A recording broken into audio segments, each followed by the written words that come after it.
அன்புமணி அழைப்பு விடுத்துள்ள பொதுக்குழு கூட்டத்திற்கு தடை விதிக்க கோரி மனுவானது கொடுக்கப்பட்டுள்ளது. ராமதாஸ் ஆதரவு மாநில பொதுச் செயலாளர் முரளிசங்கர் சார்பில் சென்னை உயர்நீதிமன்றத்தில் மனு தாக்கல் செய்யப்பட்டுள்ளது. இதுகுறித்து கூடுதல் விவரங்கள் வழங்குவதற்காக செய்தியாளர் சிவக்குமார் இணைப்பில் உள்ளார். வணக்கம் சிவக்குமார். அன்புமணி நடத்தும் பொதுக்குழுவிற்கு தடை கோரி மனுவானது அளிக்கப்பட்டுள்ளது. இதுகுறித்த விவரங்கள் பகிரலாம். பாமகவில் தந்தை மகனுக்கு இடையிலான மோதல் நாளுக்கு நாள் அதிகரித்து வரும் நிலையில இருவருமே பொதுக்குழு நடத்துறதுக்காக அழைப்பு விடுத்திருக்கிறாங்க. இந்நிலையில இந்த அன்புமணி ராமதாஸ் அழைப்பு விடுத்துள்ள பொதுக்குழுவுக்கு தடை விதிக்க வேண்டும் ராமதாஸால் நியமிக்கப்பட்ட மாநில பொதுச் செயலாளர் முரளிசங்கர் அப்படிங்கிறவரு சென்னை உயர்நீதிமன்றத்துல மனு ஒன்று தாக்கல் செஞ்சிருக்கிறாரு. அதுல கடந்த 2022ஆம் ஆண்டு மே மாதம் கட்சியின் தலைவராக நியமிக்கப்பட்ட அன்புமணியின் பதவி காலம் கடந்த மே மாதம் 28ஆம் தேதியோடு நிறைவடைந்து விட்டதாக கூறப்பட்டிருக்கிறது.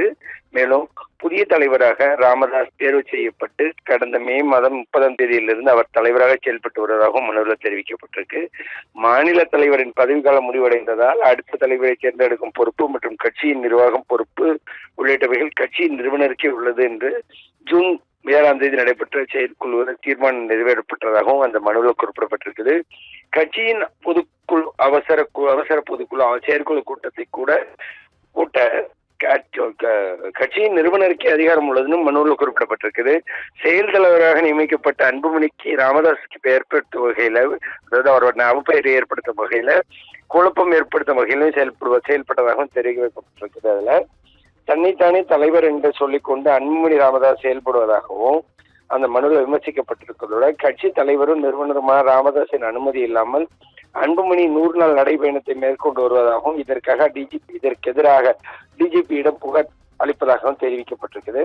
இந்நிலையில கட்சியின் பொதுக்குழு கூட்டம் வரும் 9ஆம் தேதி மாமல்லபுரத்தில் நடைபெறும் என கட்சியில் குழப்பத்தை ஏற்படுத்தும் நோக்குடன் இந்த அன்புமணி அறிவிச்சிருக்கிறதா சொல்லி அந்த மனுவில் குறிப்பிடப்பட்டிருக்குது. மேலும் அன்புமணியின் இந்த அறிவிப்பால் சட்டம் ஒழுங்கு பிரச்சனை ஏற்பட வாய்ப்புள்ளதாகவும் அந்த மனுவில் தெரிவிக்கப்பட்டிருக்குதுங்க. எனவே அன்புமணி ராமதாஸ் அழைப்பு விடுத்துள்ள பொதுக்குழுவுக்கு தடை விதிக்க வேண்டும் என மனுவில் கோரிக்கை வைக்கப்பட்டுள்ளது. இந்த மனுவானது விரைவில் விசாரணைக்கு வர உள்ளது. அஸ்வினி,